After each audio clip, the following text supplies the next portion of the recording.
लहरो त आइहाल्यो नि लहरो त सरर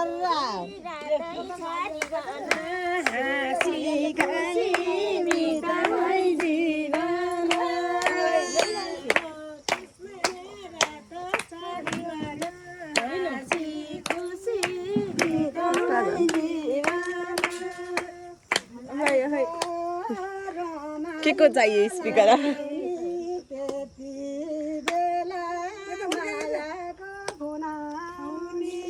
हामीलाई पनि रमाइलो जति बहिनीलाई नि जीवनको साथी